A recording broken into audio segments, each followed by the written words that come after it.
ஒன்னும் இல்லைங்க, 5 ரூபாய் பல்பம் வாங்குறதுக்கு காசு இல்லாம கந்தக பூமியில் தன்னை செலுத்தி கொண்டு கோடீஸ்வரியாக வளர்ந்த ஒரு பெண் தன் மகனை கோடிக்கணக்கான பணம் கொடுத்து அப்படி நிறுத்தி இருக்கிறார். 5 பேர் தான் இந்த நாட்டிலே வச்சிருக்காங்க வண்டி. அந்த வண்டி அவனுக்கு வாங்கி கொடுத்திருக்கா. உலகமே பெரிய சாம்ராஜ்யமாக நினைக்க இருக்கக்கூடிய ஒரு நிறுவனத்திற்கு தலைவனாக்கி இருக்கிறாள் அந்த ஒரு பெண்ணை. நேற்று பார்த்தேன்.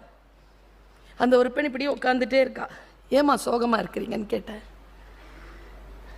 ஏன் ஆஃபீஸில் எல்லா பசங்களும் இருக்கும்போது என் பையன் கேட்டேன், நான் எப்படா கல்யாணம் பண்ணிக்கிற அப்படின்னு சொல்லி கேட்டேன். நீ லூசா அப்படின்னு சொல்லிட்டு போயிட்டான். இந்த ஒற்றை சொல்லினால் அறுபட்ட ஒரு பட்டம் போல அருந்து கிடக்கிறாள் அவள். 20-25 ஆண்டுகள் வளர்த்த பிள்ளை. ஏன்னா லூசா லூசா 5 ரூபாய் இல்லாம 5 கோடிக்கு உன்னை படிக்க வச்சது. லூசா 25 கோடி ரூபாய்க்கு மேல இருக்கக்கூடிய ஒரு நிறுவனத்தை உனக்கு தலைமையாக்குச்சு. குழந்தை தவிர வேறு எந்த ஒரு தியாகத்தையும் அந்த பெண் செய்யாமல் அந்த குழந்தைக்காகவே வாழ்ந்து மடிந்து போனாலும் சரி என்று சொல்லக்கூடிய அந்த பெண்ணை பார்த்து ஒரு குழந்தை கேட்டான், என்ன லூசா, அவனுக்கு சொன்னா புரியாதா? சொல் அறுக்கும், சொல் இல்லாமல் செய்யும். இன்னொரு ஒரு விஷயம் சொல்லிட்டு போறேன்.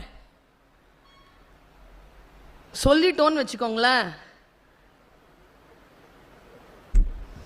திரும்ப அள்ளவே முடியாது. சாரி தான் கேட்கணும்.